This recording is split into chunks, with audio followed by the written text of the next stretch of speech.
जरूरी है। नमस्कार, मैं हूं आपके साथ रोशनी और ये है MNS न्यूज नेटवर्क और आप देख रहे हैं MNS न्यूज टीवी। आइए देखते हैं आज की कुछ खास खबरें। पुलिस से नाराज बजरंग दल कार्यकर्ताओं ने थाने के गेट पर पढ़ी हनुमान चालीसा। जिले में नाबालिग बालिका के अपहरण का मामला और हिंदू संगठनों के कार्यकर्ताओं ने कोतवाली थाने के घेराबंद कर लिया है। विश्व हिंदू परिषद के कार्यकर्ताओं ने सहित हिंदू संगठनों के कार्यकर्ताओं ने थाने के सामने धरना प्रदर्शन किया है और हनुमान चालीसा का पाठ किया है। आइए जानते हैं क्या मामला हुआ था कि जिससे उनको पाठ पढ़ना पड़ा। कार्यकर्ताओं ने गेट के सामने हनुमान चालीसा पढ़ा है और कुछ दिन पहले इलाके की एक रहने वाली महिला संदिग्ध परिस्थितियों में लापता हो गई थी, जिसके बाद पुलिस के बरामद किया गया था और परिजनों के विशेष समुदाय के युवक पर अपहरण का और धर्म परिवर्तन का कराने का एक आरोप भी लगाया गया था और थाने टेउसा इलाके में बजरंग दल के कार्यकर्ताओं ने थानाध्यक्ष पर गंभीर आरोप लगाते हुए थाने के गेट पर जमकर हंगामा किया है। कार्यकर्ताओं ने गेट पर सामने ही हनुमान चालीसा का पाठ किया है और कुछ दिन पहले ही इलाके में रहने वाली एक महिला को काफी आपत्तिजनक परिस्थिति में वहां से बरामद किया गया था और वो लापता हो गई थी, जिसके बाद उसको पुलिस ने ढूंढा और वह प्राप्त हुई। परिजनों ने विशेष समुदाय के युवकों पर अपहरण का आरोप लगाया है और धर्म परिवर्तन के भी काफी गंभीर आरोप लगाए हुए हैं। वही मामले में पुलिस का कहना है कि महिला के बरामद कर उसके बयान दर्ज कराए गए हैं और जिससे उसके किसी पर जबरदस्ती धर्म परिवर्तन करने के आरोप भी लगाए हुए हैं। और कार्यकर्ताओं ने कहा है कि पुलिस ने मामले के आरोपी के खिलाफ कार्यवाही नहीं की है। इसके अलावा भी बजरंग दल के कार्यकर्ताओं का एक कहना है कि पुलिस गौकशी के अन्य मामलों में भी गंभीरता से काम नहीं कर रही है और कार्यकर्ताओं की बात गंभीरता से नहीं ले रही है।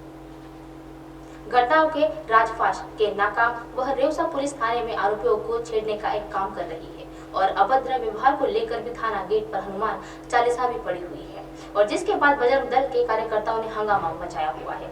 कार्यशैली के वह सफा बजरंग दल के वह कार्यकर्ताओं ने थाना गेट पर धरना प्रदर्शन किया है और इसके दौरान बजरंग दल के संदीप अवस्थी, दीपक मिश्र और उदय प्रकाश आदि कर्मचारी मौजूद थे और वह पुलिस ने काफी मशक्कत के बाद कार्यकर्ताओं को समझाया और कार्यवाही का आश्वासन देते हुए धरना समाप्त किया। अब देखना ये होगा कि आश्वासन देने के बाद कार्यवाही होती है या नहीं। बिजली का बिल ज्यादा आया तो मकान मालिक से भिड़ी किराएदार महिला और उसके मकान मालिक के बीच बिजली के बिल को लेकर दोनों में काफी तनाव का माहौल हो गया था और झगड़ा हो रहा था और मकान मालिक ने पति और पत्नी को महिला किराएदार के बीच हो रही और हड़कंप के बीच उसे शांत करने की कोशिश कर रहा था, लेकिन वह नहीं हो पाया था। मकान मालिक जब दोनों महिलाओं के बीच बचाव के लिए फंस गया तो किराएदार महिला ने उससे अंडकोश दबाकर मार डाला। हालांकि आरोपी महिला ने किसी पुरुष की हत्या करने के आरोप में बेबुनियाद बताया हुआ है। कथित रूप में मकान मालिक के अंडकोश दबाकर उसे मार डालने की आरोपी महिला का नाम इफ्योमा ओसाई है और इसकी वह जबकि दो महिलाओं के बीच बिजली के बिल को लेकर वह लड़ाई शुरू हो गई थी, उसके चक्कर में बेमौत मारे गए मकान मालिक का नाम मंडे ओलादेल है और मंडे ओलादेल के भाई की घटना की शिकायत पुलिस में दर्ज करवा दी गई है। घटना 11 मार्च 2023 की बताई जा रही है और दक्षिण पश्चिम नाइजीरिया के एक सांगो गोटा की बताई है। घटना को लेकर अपने ऊपर लग गए सभी आरोप में 33 साल की ओसाई ने खारिज कर दिया गया है और इसके मुताबिक जब बिजली के बिल को लेकर उसका मकान मालिक के साथ झगड़ा हो रहा था तो बीच में मकान मालिक को घुसने का क्या जरूरत थी। वो भी पत्नी का पक्ष लेने के लिए ही आया था और बहुत गुस्से में था। अगर उसके झगड़ा शांत करवाना ही था तो उसे इसमें हस्तक्षेप करने की क्या जरूरत थी और उसके मौत के बारे में द्वारा उसके गुप्तांग को दबाने के हुए भी नहीं हुई है। वो तो धक्का मुक्की के हादसे में उसका शिकार हो गया है।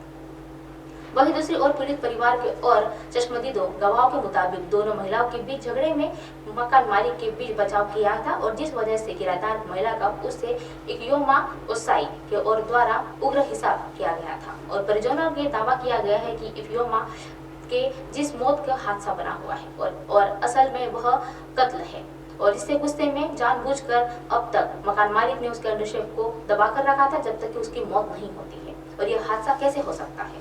यह तो कत्ल का मामला है और नाइजीरिया के मुताबिक आरोपी मालिक के कहा है कि उसके हैरत अंगेज एक जिंदगी का मौत के अनुसार वह मुझ पर लगाया गया है, यह आरोप झूठा है। कहा जा रहा है कि मैंने उसके अंडकोश को दबा रखे थे जिसके कारण उसकी मौत हो गई है। वो शख्स तो लड़ाई के काफी देर बाद वहां से मारा गया है, तो फिर मैंने उसकी मौत कैसे की। लड़ाई के बाद जब वह घर जाकर क्या हुआ उस मकान मालिक के साथ वह उसकी जांच शुरू कर दी गई है। और बिजली के बिल को मुद्दे पर शुरू हुई काफी लड़ाई के वक्त बाद मकान मालिक को मार डालने की आरोपी महिला के आगे कहा है कि जब वह उसे मार रही थी तो तब क्या मौके पर मौजूद भीड़ उसे रोक नहीं सकती थी और क्या उसे काबू पा नहीं सकती थी और रोक देता। और वो 2 बच्चों की माँ है, वह जानती है कि मर्द के कौन से अंग बेहद नाजुक होते हैं जिस पर चोट बेहद आसानी से लगी जा सकती है। और यह भी बात तब पड़ी जब वह आपत्तिजनक रूप में वह बड़े हुए आए और बिजली के बिल की बात सुलझाने के बजाय मकान मालिक और उनकी पत्नी के बीच झगड़ा करने के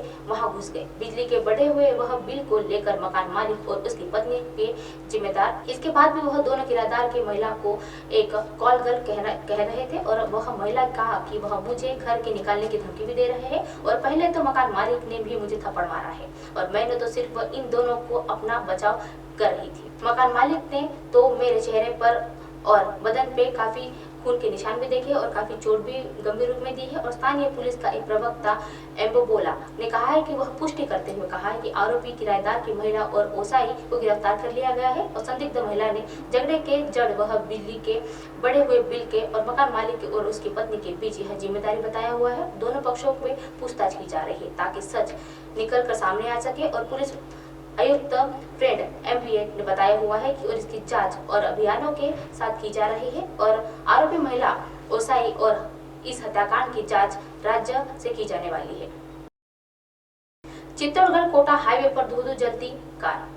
राजस्थान के चित्तौड़गढ़ कोटा हाईवे पर दिल दहला देने वाला एक मामला सामने आया है जहां एक कार में आग लगने से कार के होटल मालिक जिंदा जल गए हैं। घटना 27 मार्च की है जब होटल मालिक सुबह करीब 5 बजे दूध लेने के लिए गया था और घटना की सूचना मिलने पर ही पुलिस मौके पर पहुंची और फायर ब्रिगेड की दमकल गाड़ियां वहां पहुंची और कार पूरी तरह से जलकर खाक हो गई। इस दौरान पुलिस को वाहन से एक व्यक्ति का कंकाल बरामद हुआ और बाहर आया लोग आग का एक हिस्सा क्षतिग्रस्त हो चुका था जिसकी वजह से माना जा रहा था कि वह पहले ही गाड़ी उसके किसी दूसरे वाहन से टकराई गई जिसके बाद वह उसमें आग लग गई और होटल मालिक की उसमें जलकर मौत हो गई। फिलहाल पुलिस मामले की जांच में जुटी हुई है। गाड़ी से मिला होटल मालिक का कंकाल बता दें कि वह बस्ती इलाके में सुरजनहा निवासी मांगीलाल धाकड़ 48 वर्ष पुत्र मोहन लाल धाकड़ का बताया जा रहा है। वह दूध लेने के लिए डेयरी में गए थे। सोमवार की सुबह वह करीब 5 बजे वह अपने होटल से 5 किलोमीटर दूर पर स्थित गोपाल नगर डेयरी में चले गए थे और तभी करीब 3 किलोमीटर की आगे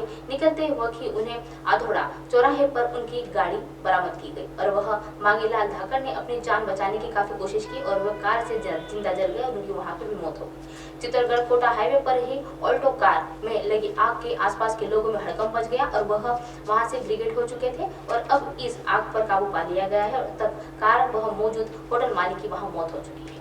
आग लगने से पहले गाड़ी की टक्कर होने की आशंका जताई जा रही है। सूचना मिलने पर भी अब पुलिस घटनास्थल पर पहुंची और गाड़ी की आग पर काबू बुझाने के लिए मशक्कत करने लगी और पुलिस ने संदेह है कि वह मांगीलाल की गाड़ी का पहले ही एक्सीडेंट हुआ था जिसके बाद कार में आग लग गई और वाहन का आगे का हिस्सा क्षतिग्रस्त हो गया है। पुलिस को मौके पर पहुंची दूसरी गाड़ी भी टायरों के निशान पर जिम्मेदार ठहरा रही थी और उसके बाद दुर्घटना की संभावना और बढ़ गई है और अब पुलिस के मामले तक तह के जाने में जुटी हुई है। अब आप हमारे चैनल को अपने मोबाइल पर भी देख सकते हैं। मोबाइल ऐप पर देखने के लिए प्ले स्टोर से MNS news TV app download करें। इंस्टा, लिंक, ट्विटर, हाइट्यूब, फेसबुक और कई सोशल मीडिया के प्लेटफॉर्म पर हमारा चैनल उपलब्ध है। आप इसे यूट्यूब पर भी देख सकते हैं। आप हमारे चैनल को लाइव भी देख सकते हैं www.mnsnewstv.com पर। फिलहाल वक्त तो चला है दर्शकों ब्रेक का। ब्रेक से लौटने के बाद देखिएगा देश और दुनिया की तमाम खबरें। बने रहिए MNS न्यूज पर। नमस्कार।